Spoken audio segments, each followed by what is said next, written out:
Tapi coba lihat, apakah dalam kehidupan rumah tangga Nabi tidak ada masalah? Jangan salah, banyak persoalan. Ya kan? Kalau Anda ingin mencari jawaban, konsep berumah tangga yang lengkap, bahkan berkelanjutan dengan sifat yang abadi, dari mulai di dunia sampai kemudian kembali kepada Allah sampai di akhiratnya. Apa sih tujuan berumah tangga itu? Kan? Kalau sekedar hanya untuk menikah, kapan akad, setelah itu ada apa? Setelah itu bagaimana punya aset yang baik, rumah yang cukup megah, ya kendaraan-kendaraan yang memudahkan kehidupan. Setelah itu mau ngapain? Setelah itu mau ngapain? Karena manusia kan terbatas, programnya terbatas, ya, imajinasinya juga terbatas, gambarannya terbatas, rencananya terbatas. Setelah itu mau apa? Kalau Anda ingin mencari jawaban, konsep berumah tangga yang lengkap, bahkan berkelanjutan dengan sifat yang abadi, dari mulai di dunia sampai kemudian kembali kepada Allah sampai di akhiratnya, Anda tidak akan pernah temukan itu. Kecuali dari bimbingan yang langsung Allah berikan.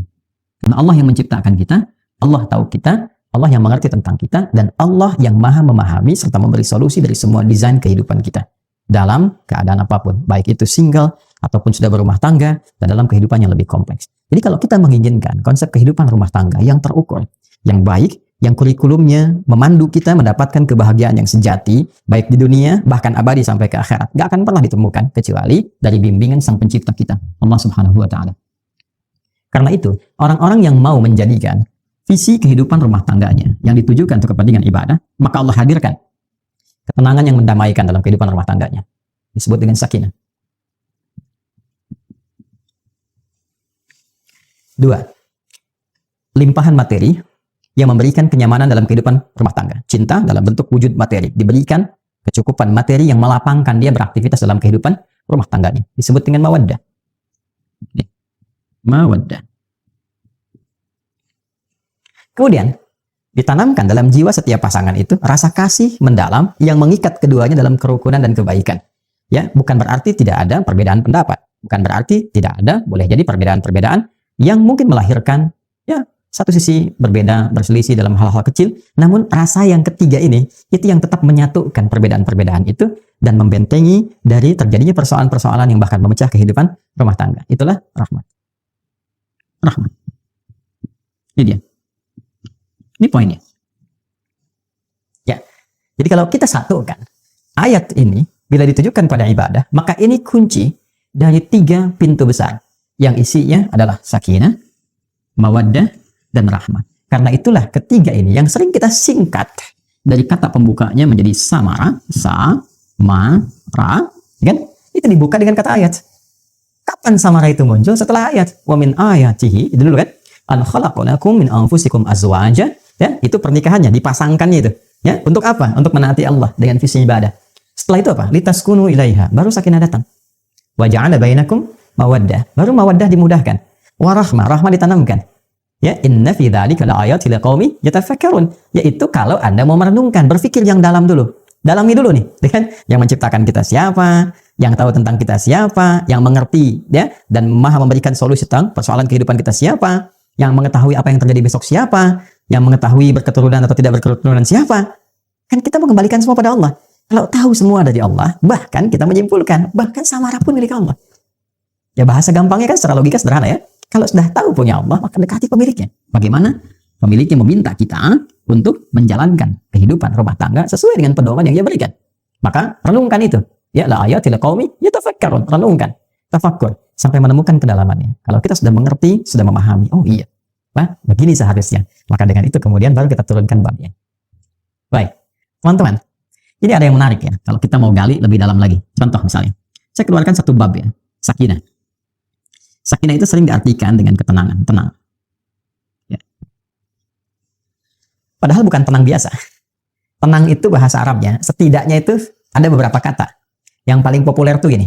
1, sakinah. Ya, sakinah. Yang kedua, tuma'nina. Tuma'nina. Ya. Ada sakinah, ada tuma'nina. Saya mau bicara tentang tuma'ninah dulu. Ya.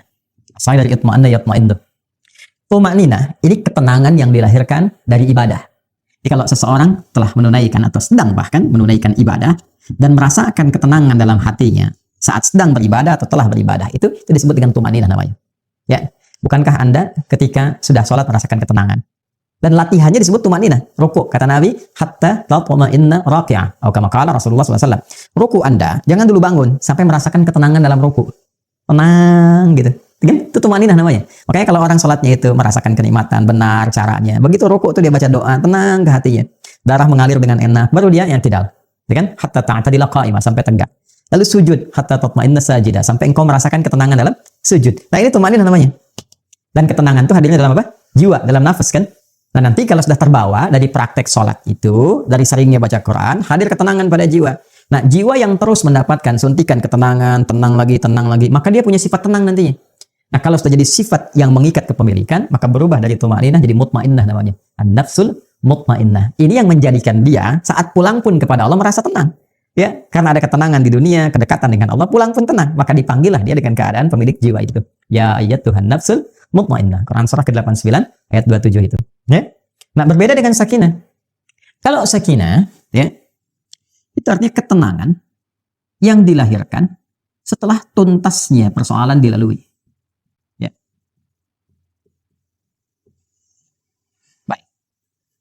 Ada mahasiswa atau pelajar ujian, ya. Ujian kan belum tenang ya. Makanya disebut minggu tenang itu kadang-kadang kurang tepat dalam konteks di kita ya. Yang kurang tepat itu sebenarnya bukan sistemnya, muridnya. Harusnya kan sebelum masa itu di waktu-waktu belajar dia belajar. Cuman kadang-kadang saat belajar main ya, saat harusnya tenang sudah menguasai di minggu-minggu tenang, apa yang dia lakukan? Dia belajar gitu kan. Baik dari situ kemudian tidak sesuai dengan apa yang kadang-kadang ingin diharapkan. Tapi tidak masalah, kita kembalikan. Bukankah saat ujian itu merasakan tegang, kadang gelisah, ya? Tapi setelah selesai ujiannya, ada ketenangan yang dirasakan. Alhamdulillah selesai, ya? Itu ketenangan yang dihasilkan setelah melalui satu persoalan. Itu disebut dengan sakinah namanya. Jelas? Saya lukiskan lagi. Orang Arab mengatakan begini. Sakanatus syajaratu idza dhahabatir riyah. Atau sakanatus safinatu idza dhahabatil amwaj. Ranting pohon itu menjadi tenang ketika angin yang menerpanya itu telah pergi. Atau mereka mengatakan kapal itu menjadi tenang ketika ombak yang menerpanya itu telah pergi. Dan airnya kembali tenang. Nah, ketenangan yang telah melalui perombang-ambingan, diombang-ambingkan ombak, pohon diterpa, naik, turun, kiri, kanan begitu. Setelah kemudian dia tenang lagi, ya, apa yang terjadi? Nah, ketenangan itu disebut dengan sakinah. Dan biasanya kapal yang banyak diuji dengan gelombang, bahkan gelombang besar, dan dia melewati itu menjadikan kapalnya kualitasnya dia lebih kuat. Ya, lebih mudah menghadapi persoalan-persoalan atau bahkan gelombang-gelombang kecil setelahnya. Semakin besar, yang kecil lewat. Ya, demikian pohon. Semakin diterpa anginnya kencang, ya, dia goyang dan dia tertanam kuat, semakin kokoh akarnya. Jadi ketenangan itu bukan sekedar melahirkan ketenangan setelah gelombangnya lewat, tapi setelah itu melahirkan satu kemantapan yang dengan itu bisa mengatasi persoalan-persoalan kecil di kemudian hari atau siap untuk menghadapi tantangan besar di kemudian yang lainnya. Maka itu disebut dengan sakinah. Ketika kehidupan di rumah tangga, ini yang akan saya sampaikan, disebut dengan sakinah, memberikan pesan kepada kita bahwa bukan berarti di rumah tangga itu akan hampa dari persoalan. Akan selalu ditemukan persoalan. Ini cara memahaminya. Jadi kalau tidak dipelajari dulu ini nanti kaget. Bukan berarti gak ada masalah. Rumah tangga itu pasti ada masalah.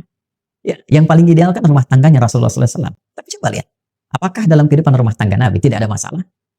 Jangan salah, banyak persoalan, ya kan?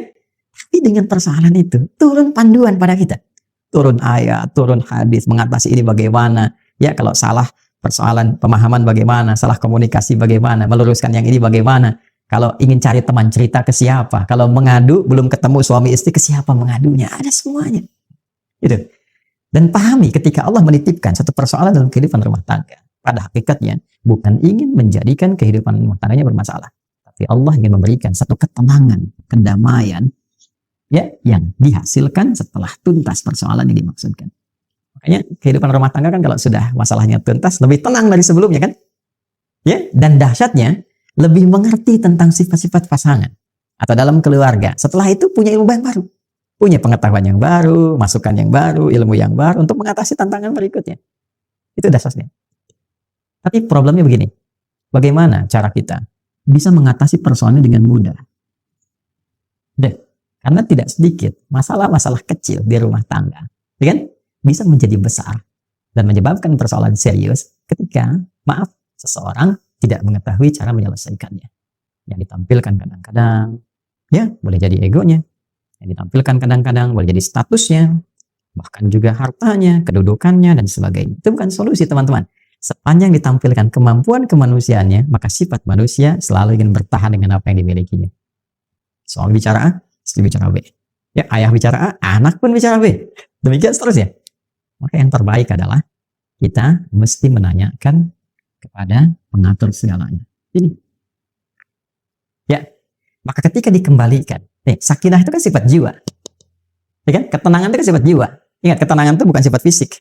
Ya, pikiran tuh biasa, ya. Pikiran tuh bekerja terus, berpikir itu terus, nggak berhenti, berpikir. Apa yang memberikan kegelisahan dan ketenangan pada pikiran? Jiwa. Jadi perintahnya di sini semua dalam jiwa kita. Kalau dia gelisah berarti dari nafsu, ya kan? Kalau dia tenang, nyaman berarti dari takwanya. Itu di jiwanya. Jadi pikiran tuh normal saja. Dia beraktivitas seperti fisik pun diperintahkan. Fisik tuh gimana perintah dari pikiran saja. Ya. Nah, apa yang memerintahkan pikiran dan mengisinya untuk mengarahkan apa yang harus dilakukan itu, maka itu dari jiwa.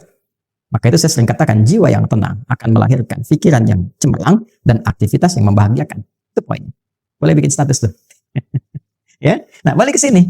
Karena ketenangan sifat jiwa, yang punya jiwa siapa? Yang punya nafas siapa? Allah. Ya.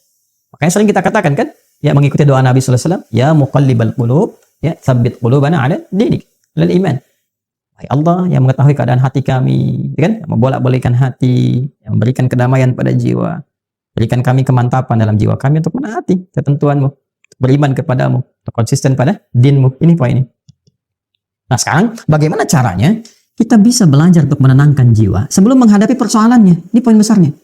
Jadi ada orang-orang tertentu yang Allah berikan ketenangan paripurna dalam jiwanya, sehingga ketika dihadapkan pada masalah itu, dia bisa menyaring persoalannya, menjadikannya lebih kecil. Dan yang paling dahsyat, jadi ringan masalahnya sebelum dihadapi. Bukan nggak punya masalah. Boleh jadi masalah yang sama bagi orang lain besar, bagi dia tinggal senyum selesai. Itu poinnya. Jadi bukan nggak punya masalah. Masalah dia ada. Cuma dikecilkan oleh Allah kadarnya, sehingga dengan kelapangan hatinya, itu menjadi kecil. Jadi kalau Anda punya cawan, teman-teman. Ya, cawannya besar. Apa saja Anda bisa masukkan. Dan jadi kecil di situ. Tapi kalau cawannya kecil, ya, yang kecil pun jadi besar. Garam sedikit itu asin semua. Nah, ada orang-orang yang jiwanya dilapangkan oleh Allah. Sehingga ketika dia menghadapi satu persoalan, perbedaan dengan pasangannya misalnya, ya kan? Melihat keadaan anak dan sebagainya, dia bisa melihat dengan hikmah. Allah lapangkan keadaan hatinya. Kenapa begini? Dia nggak langsung simpulkan, langsung keluar ide, dilihat dulu, dia bersikap dulu. Nih, lapangan jiwa. Ini mahal. Dan ini tidak mungkin bisa didapatkan kecuali lewat skema ibadah sini. Menghambat. Ya. Nah, semua kumpulan nilai-nilai ibadah kita dalam rangka mendekat kepada Allah, saya sering ingatkan, itu disebut dengan takwa namanya. Ya kan? Takwa itu kan gabungan antara iman dengan amal soleh. Ya kan? Iman itu kan pekerjaan hati dalam jiwa. Amal soleh implementasinya. Digabungkan jadi takwa. Seseorang yang membangun kehidupan rumah tangganya dengan nilai-nilai ketakwaan.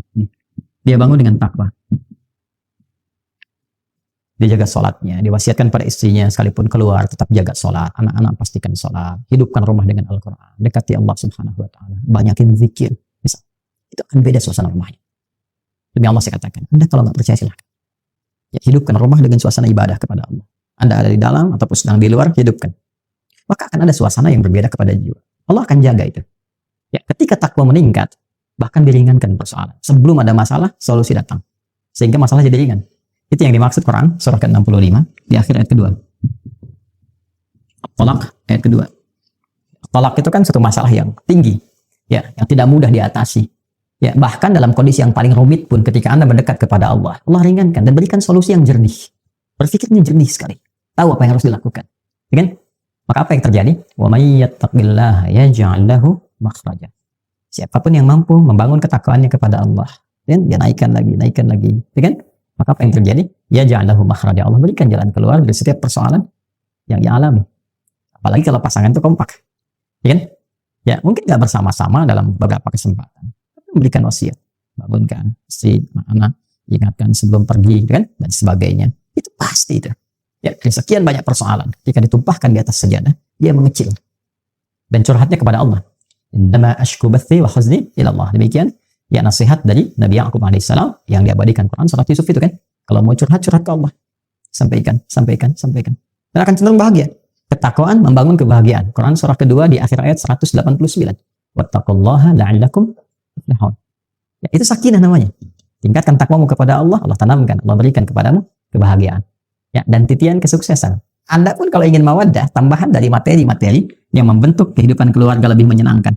Masya Allah, ada rumah lebih menyenangkan, ditata lagi, ini tempat sholat, ini musola bersama, ini buat ngaji, ini ruang keluarga. Lebih enak kan? Ya, punya kendaraan dipakai macam-macam, mawaddah namanya. Bagian dari pemaknaan ini. Nah, ini pun jalannya takwa, teman-teman. Ya, teruskan ayatnya kan, di ayat ketiganya. Wa may yattaqillaha yaj'al lahu makhrajan wa yarzuqhu min haitsu la yahtasib. Bahkan rezekinya pun dikirimkan dari sisi yang tidak diduga. Ya, coba lihat kisahnya Sayyidah Maryam alaihissalam. Maryam ibundanya Nabi Isa alaihissalam, ya. Mesias, Yesus, ya. Jadi Nabi Isa alaihissalam punya ibu yang sangat luar biasa, namanya Sayyidah Maryam alaihissalam. Maryam itu apa yang dibangun pertama kali oleh ibundanya? Ya, karena ayahnya meninggal sejak beliau dalam kandungan. Jadi ayahnya nggak sempat melihat Maryam.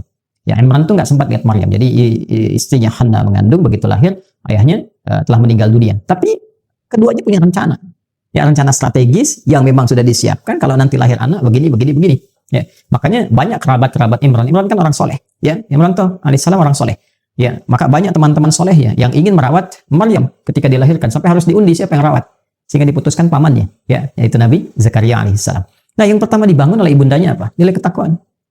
Ini. Apa yang terjadi? Ibunya menyiapkan perangkat-perangkat bagi anak yang mendekatkan dia dengan Allah. Dibuatkan mihrab, carikan guru yang saleh, dirawat baik-baik, diberikan rezeki yang baik. Ketika dari kecil disiapkan itu semua, apa jawaban Allah? Quran surah ketiga, Al-Imran ayat 37. Quran surah 3 ayat 37. Fataqabbalaha rabbuha biqabulin hasanin wa ambataha nabatan hasana. Maka Allah menerima semua ikhtiar dari Hannah itu, bahkan dari kedua orang tua sebelumnya, diterima semuanya dengan penerimaan terbaik. Dan ketika Allah terima, dijamin semua titian kehidupan, rizkinya, ketenangannya, kebaikannya, kedamaiannya, dan segala kemuliaan yang melekat kepadanya. Walaupun yang merawat secara ikhtiar Nabi Zakaria. Kullama dakhala 'alaiha Zakaria al-mihraba wajada 'indaha rizqa. Qala ya Maryam anna laki hadha? Qalat huwa min 'indillah. Innallaha yarzuqu man yasha' bighairi hisab. Setiap kali pamannya mengantarkan kebutuhan Maryam sudah ada. Loh, min haitsu la yahtasib. Ya, dan nyaris semua persoalan itu ditepikan oleh Allah sehingga dia fokus untuk ibadah, untuk mendekat kepada Allah. Masya Allah. Dan semua dipenuhi oleh Allah. Sampai bertanya dari mana semua ini? Ya, karena dekat dengan Allah, jawabannya apa? Qalat huwa min 'indillah. Dari Allah. Innallaha yarzuqu man yasha' bighairi hisab. Allah yang memberikan tanpa batasan. Jadi orang-orang yang membangun rumah tangganya, ya, kehidupan dalam langkah pernikahannya sampai dia berjalan dalam ketakwaan kepada Allah, sebetulnya nggak sulit tentang dunia. Gitu. Jadi mohon maaf nih kalau dengan kalimat ini barangkali kurang menyenangkan, gitu kan? Kalau ada persoalan yang tidak pernah tuntas, padahal mungkin secara materi tercukupi, gitu kan? Masya Allah, kedudukan tinggi, tapi nggak tuntas nih. Boleh jadi yang dibutuhkan tuh bukan harta, bukan tingginya kedudukan Anda, yang dibutuhkan ketakwaan Anda kepada Allah. Itu saja. Ya, menyadari bahwa pernikahan ini adalah bagian dari amanat Allah Subhanahu wa taala.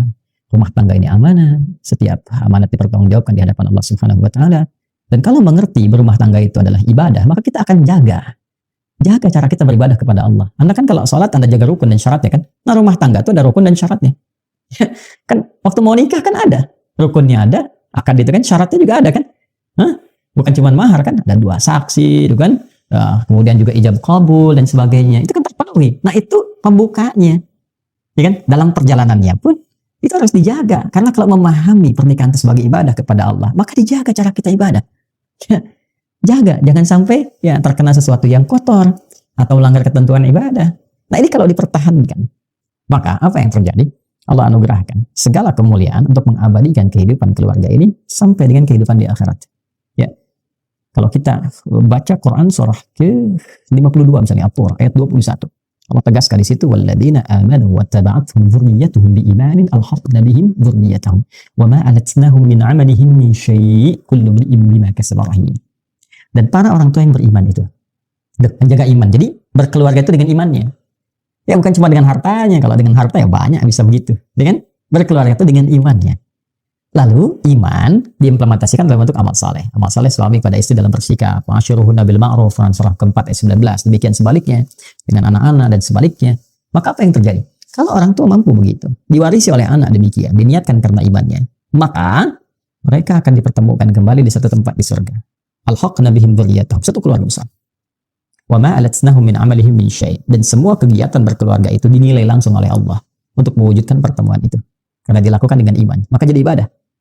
Kullu mri'in bima kasaba rahin, tapi itu pilihan. Kalau Anda merasa itu hanya untuk melakukan kegiatan duniawi saja, hubungan seksual saja, ya mencari materi saja, itu pilihan Anda.